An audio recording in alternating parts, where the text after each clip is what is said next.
Olá, me chamo Patrícia Medeiros e quero apresentar para vocês o projeto Elas na Web, um projeto cujo objetivo é desenvolver a inclusão social das mulheres negras e indígenas em seus territórios, utilizando as ferramentas do marketing digital para que elas possam, dentro dos seus territórios, aprender e expandir esse conhecimento.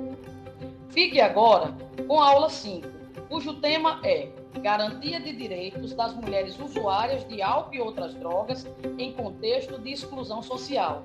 Para essa aula, nós temos como convidada Bia Almeidinha. Ela é fonoaudióloga e redutora de danos.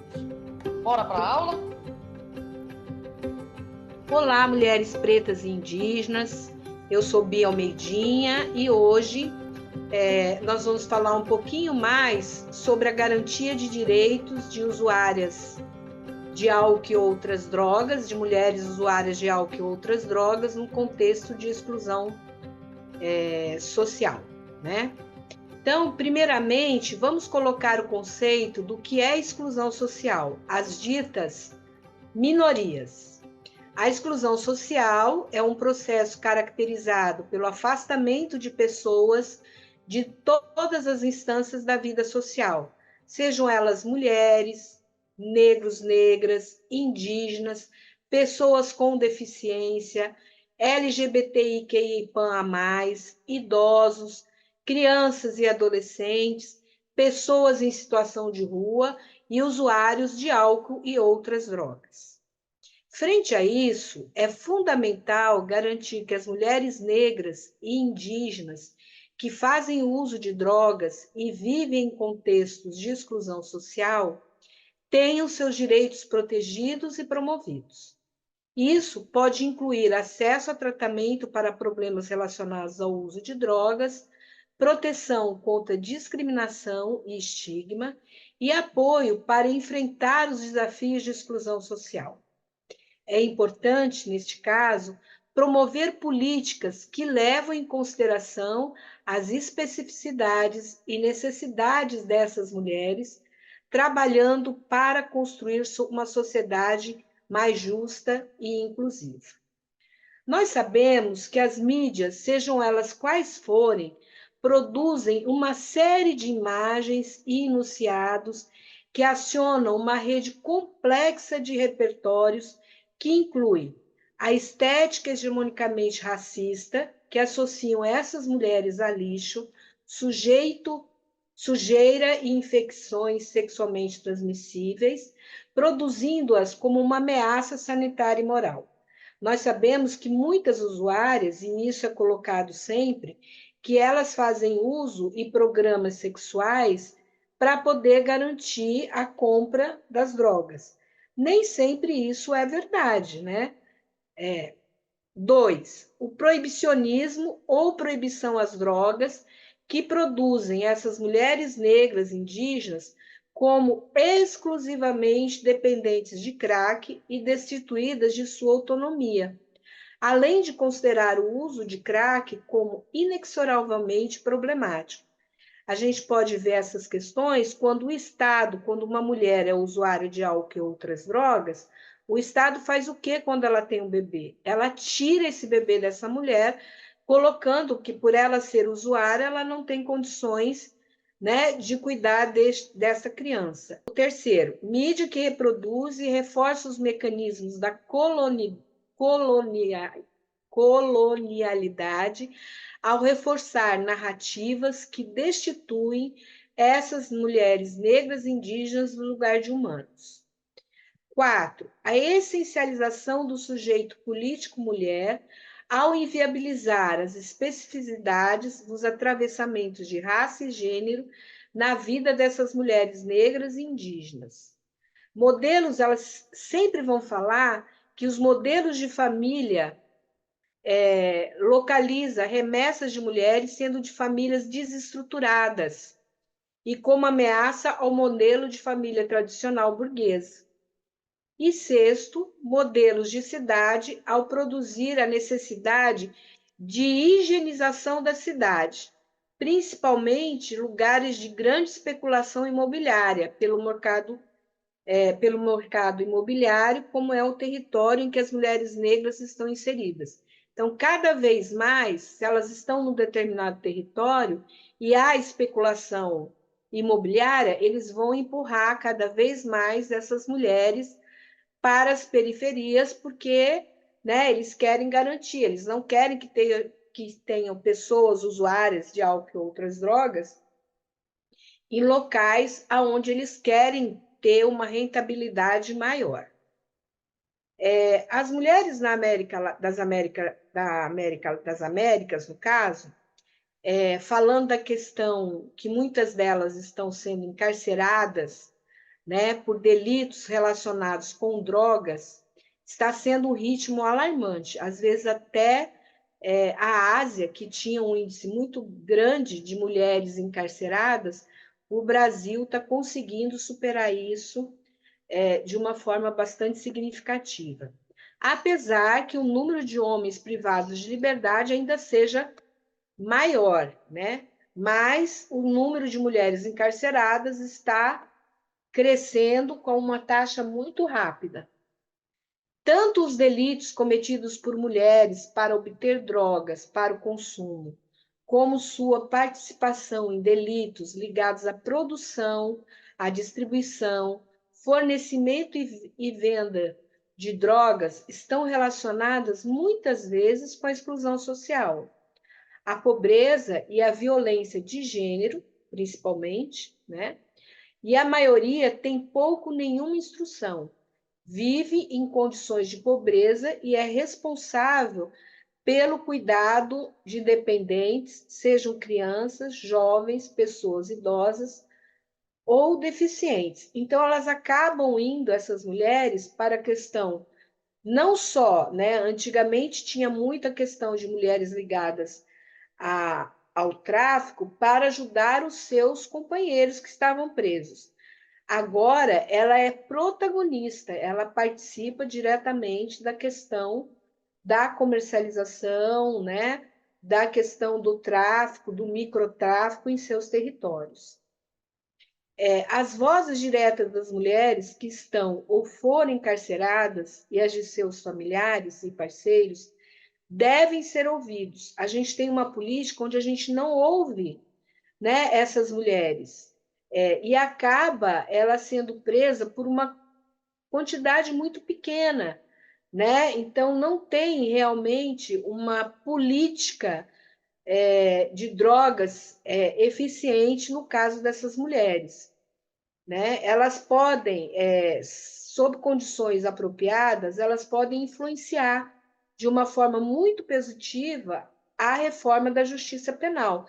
Se a gente tem elas participando do processo, elas podem colocar que forma que pode ser minimizado, né? Como é que elas podem fazer para diminuir isso, né? Mas nunca é ouvido.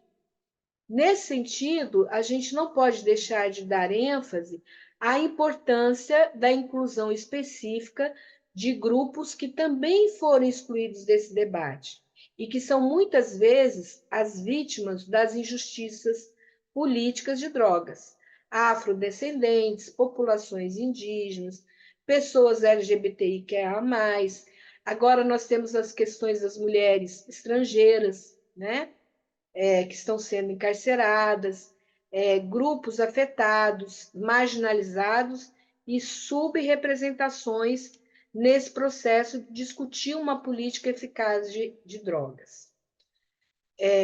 Dado que a grande maioria das pessoas encarceradas por delitos de drogas vem dos setores mais pobres da sociedade, nos quais precisamente se concentra a insegurança gerada pela violência associada ao tráfico de drogas. Em última análise, tratar o tema das drogas de uma maneira abrangente e eficaz ou deve ser tratar também do tema da pobreza e da desigualdade na nossa sociedade.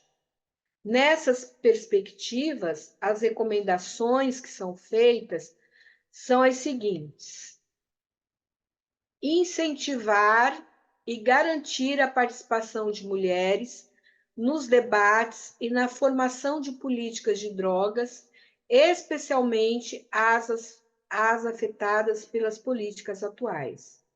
Entre elas figuram mulheres usuárias de drogas, presidiárias ou ex-presidiárias, mães, esposas ou companheiras dos encarcerados e membros da comunidade afetada.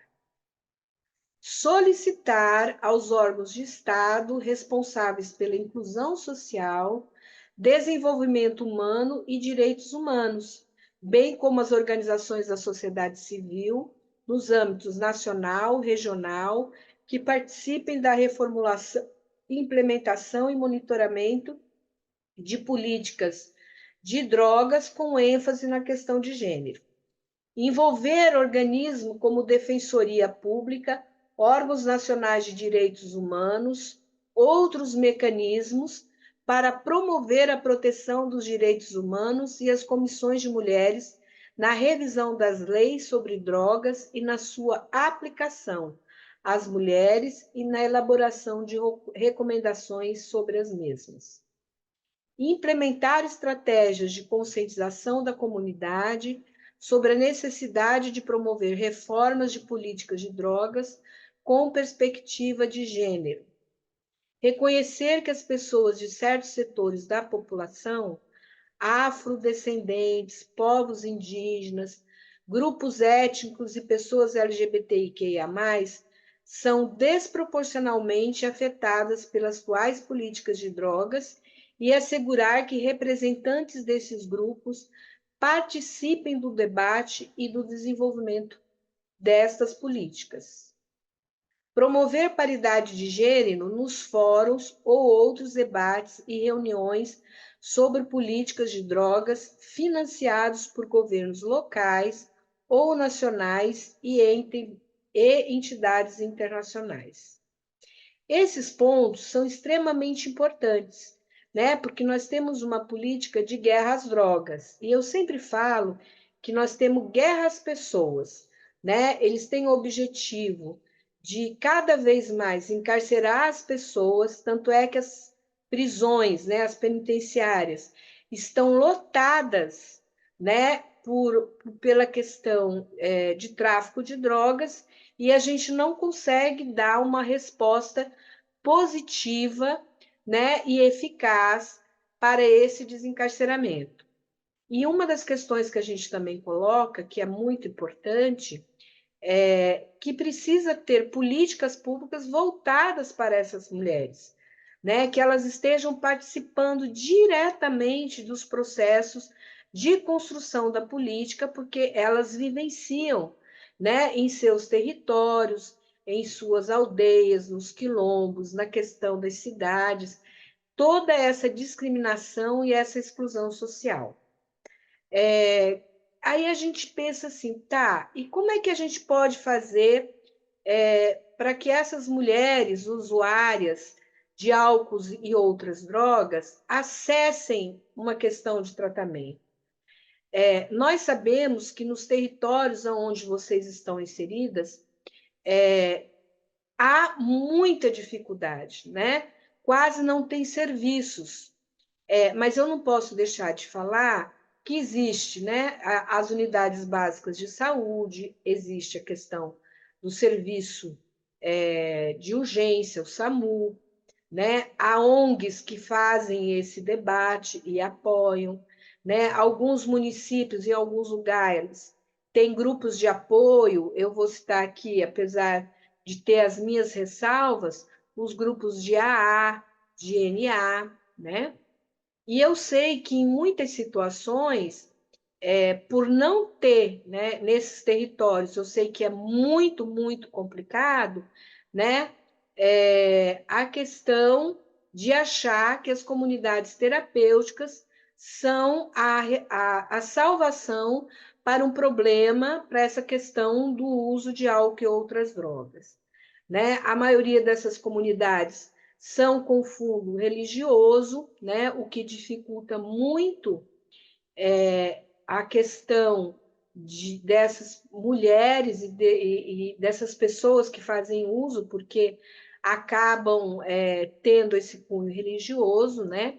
Nós defendemos o cuidado em liberdade, e aí tem uma questão muito importante, que é a redução de danos, né? Porque a redução de danos trabalha com o cuidado.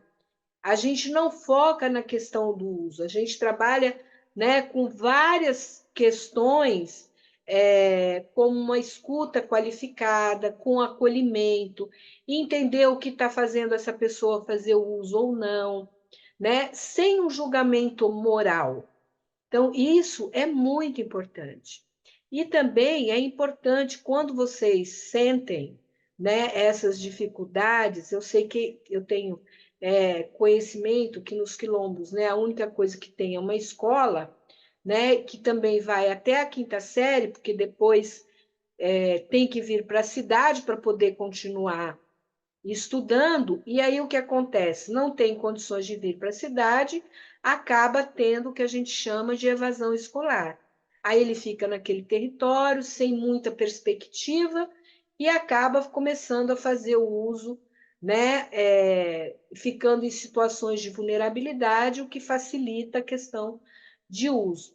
Mas eu acho que é muito importante, gente, a gente pensar sempre quando tiver uma política pública, né? E eu sei que vocês passam isso diariamente, é que vocês nunca, vocês lideranças, façam uma discussão sozinha, né? Não acionam os órgãos públicos sozinhas, né? Que vocês acionem os órgãos públicos de maneira coletiva, discutam nos seus territórios, né, a questão do uso, né, o que está acontecendo, o que se pode fazer para melhorar essa questão, né, ouvir esses adolescentes, né, ficar atento às violências que podem levar a fazer um uso ou não. E sempre, eu acho que trabalhar em rede fortalece bastante, né, e faz com que as políticas sejam mais eficazes. O Frei Beto tem uma frase que ele sempre falava no início, quando eu comecei a militar, que era a seguinte: o governo só é igual feijão, só cozinha na pressão. Então, gente, a gente precisa estar juntos, nos fortalecer, né, para que a gente consiga fazer uma pressão para que essas políticas públicas mudem e sejam eficazes, porque eu acredito que muitas vezes nós queremos desistir, né? E eu sei, porque eu também já estive nesse patamar de querer largar tudo e falar, vale a pena a gente estar nessa luta? E eu digo para vocês, apesar de às vezes nós estarmos desanimadas, sempre vai valer a pena, porque a gente vai conseguir fazer a diferença na vida de alguém.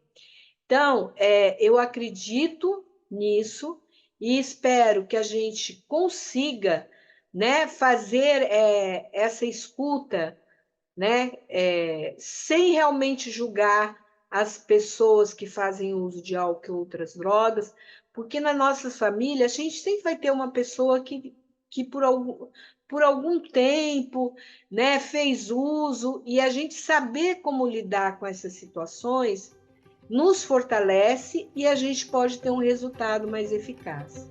Então, pessoal, não vamos desistir, né? E vocês podem contar comigo, né? Sempre que puder, eu estarei junto nessa construção coletiva, porque eu só acredito na construção coletiva. Um grande abraço, muito obrigada e até a próxima.